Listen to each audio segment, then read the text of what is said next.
Religious होना और spiritual होना ये दोनों काफ़ी अलग बात होती है। जब आप स्पिरिचुअल होते हो तब आप हर एक जीव को समान समझते हो, हर एक जीव को आप इक्वल समझते हो। जब आप रिलीजियस होते हो तब आप उसमें भिन्नता ढूंढते हो कि वो रिलीजन को जो भी फॉलो करता है सिर्फ वही आपका है। आप सिर्फ उसी पर्सन को अपना समझते हो। जो बाकी का जो डिफरेंट होता है आप उसके अगेंस्ट हो जाते हो और इसी के चक्करों में आप फंसे रहते हो। हमें यहाँ पे किसी से कोई लेना देना नहीं होता है। हमारी आत्मा अकेली आती है, अकेली जाती है। यहाँ पे हम आते हैं कर्मा करने के लिए। यहाँ पे हम आते हैं कोई पर्टिकुलर लाइफ पर्पस को लेके, स्पेसिफिक लाइफ पर्पस को लेके। जब हम वो नहीं समझ पाते, जब हम वो लाइफ के पर्पस को समझ ही नहीं पाते तो हम उसे पूरा तो कर ही नहीं सकते। जब आप स्पिरिचुअल होते हो तो जो एनर्जीज़ होती है, जिसको भी आप पूजा करो, भगवान की एनर्जी हो, कोई स्पिरिट गाइड हो या यूनिवर्स की इन जनरल पॉजिटिव एनर्जी को आप, ये सारी एनर्जी जो है वो आपको गाइडेंस देती है। ये गाइडेंस आप तभी समझ पाते हो जब आप एनर्जी के कन्वर्सेशन के लिए ओपन होते हो।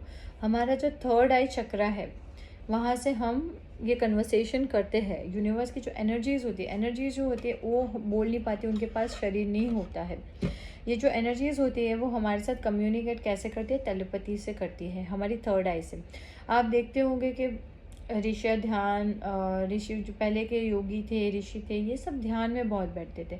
अभी भी आप देखते हो जो मेडिटेशन में बैठते हैं उनके पास कोई अलग ही तरह का पावर होता है, अलग तरह की एनर्जी होती है। वो क्या होती है? जो पर्सन मेडिटेशन, योगा ये सब ज़्यादा करते हैं वो प्रेजेंट मोमेंट में रहते हैं। उन्हें ये समझ में आता है कि ना ही कोई पास्ट है ना ही कोई फ्यूचर है, जो भी है वो सिर्फ और सिर्फ ये मोमेंट है। नेक्स्ट मोमेंट में क्या होगा किसी को नहीं पता है।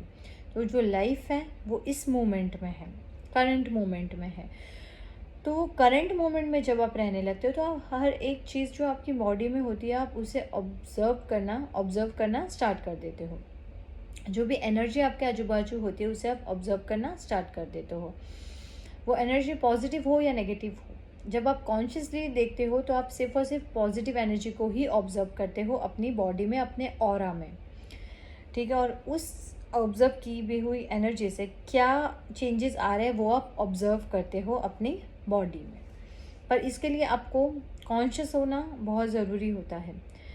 डेली आप मेडिटेशन, डेली आप एक्सरसाइज जब करते हो, एक्सरसाइज भी हम क्यों करते हैं? ताकि हमारी जो बॉडी में एनर्जी है वो फ्लो होती रहे, कहीं जगह पे स्टक ना हो। स्टक एनर्जी, जहाँ पे भी स्टक चीज़ें होती है वहाँ पे नेगेटिविटी अपना घर कर लेती है। अपने घर में भी हम थोड़े थोड़े दिनों में सामान को शिफ्ट करते हैं, वहाँ पे क्लीन करते हैं। जो बंद कमरा भी होता है जहाँ पे कोई लोग नहीं रहते हो, कुछ नहीं, वो आप देखोगे तो बहुत जल्दी ख़राब होना स्टार्ट हो जाता है। और जहाँ पे हम रहते हैं वो काफ़ी क्लीन होने लगता है, क्योंकि हम वहाँ पे जो है वो एवरीडे कोई ना कोई एक्टिविटी करते रहते हैं। कुछ ना कुछ हम वहाँ पे क्लीनिंग हो गया, शिफ्टिंग हो गया, चेंजेस कुछ ना कुछ करते रहते हैं। तो वो जो है वो एरिया और जो एरिया बंद है उसमें काफ़ी सारा आपको डिफरेंस समझ में आ जाते हैं। हमारे बॉडी में भी सेम ही है, हमारा बॉडी भी हमारी आत्मा का घर ही है। तो अगर आप ज़्यादा एक्सरसाइज नहीं करते हो, आपकी बॉडी को ज़्यादा मूव नहीं करते हो, आप किसी और तरह इसमें तो क्या होता है, कोई भी एक्टिविटी में आप ज़्यादा नहीं पार्ट लेते हो, एक्टिव नहीं होते हो, तो उससे क्या होता है जो एनर्जीज होती है वो स्टक होती है आपकी बॉडी में। स्पेशली अब जब योगा करते हो तो आपको समझाया जाता है कि कहाँ कहाँ पे एनर्जी स्टक होती है। एक तो हो गए हमारे शोल्डर, दूसरा हो गया हमारे एल्बो, फिर हमारे नी जॉइंट्स, जो थाइस के जॉइंट्स है वहाँ पे, ये सारी जगह पे है। जो ये जगह पे बहुत ज़्यादा मूवमेंट जो नहीं करता है उनकी एनर्जी काफ़ी ज़्यादा वहाँ पे स्टक हो जाती है। अब उससे भी काफ़ी सारे पॉजिटिव नेगेटिव चेंजेस आते हैं। इस पर हम बाद में वीडियो बनाएंगे क्योंकि ये भी काफ़ी डिटेल वाला टॉपिक है। तो अभी हम फिर से हमारे यही टॉपिक पे आते हैं कि कॉन्शियसनेस होना बहुत ज़रूरी है।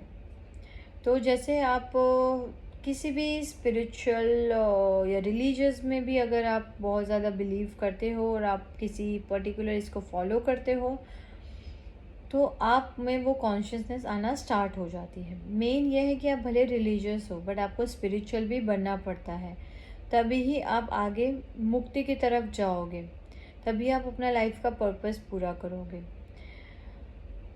आत्मा जो होती है वो अपने कर्मा बंधन, कई कई जन्मों के कर्मा बंधन वो साथ लेती है। जब तक वो कर्मा बैलेंस होते तब तक उसे वो कर्मा भुगतने पड़ते हैं। अगर सत्कर्मा है तो अच्छे कर्मों का फल मिलेगा, आप सुखी रहोगे। बुरे कर्म है तो आपको वो बुरे कर्मों का दुख मिलेगा, वो भुगतना पड़ेगा। जो भी होता है वो बैलेंस के लिए ही होता है। हमें कभी किसी को कोसना नहीं चाहिए, क्योंकि जो कर्म है, हम हमेशा भगवान को कहते हैं, भगवान तूने मुझे दुख दिया है, ये दिया है। कोई किसी को दुख नहीं देता है। जो भी सुख दुख है हम खुद क्रिएट करते हैं। काफ़ी सारी चीज़ें होती हैं। हम जब बॉडी लेते हैं तो हमारे प्लैनेट के पोजीशन के हिसाब से हमारी कुंडली बनती है। वो प्लैनेट जो है हमें डिफरेंट डिफरेंट इस एस्पेक्ट से हमें इफ़ेक्ट देते हैं। जब उनकी ग्रह दशा अंतर्दशा चलती रहती है तभी हमारे उस तरह से चेंजेस आते हैं। चेंजेस तो आते हैं बॉडी में, हमारी लाइफ में, पर जब आप स्पिरिचुअल होते हो, जब आप कोई एनर्जी के प्रोटेक्शन में होते हो, तो ये एक है कि चेंजेस सिर्फ और सिर्फ पॉजिटिव आएंगे। अगर कुछ नेगेटिव भी आया तो वो सिर्फ और सिर्फ आपके अच्छे के लिए होगा, वो कभी आपको नुकसान नहीं करेगा।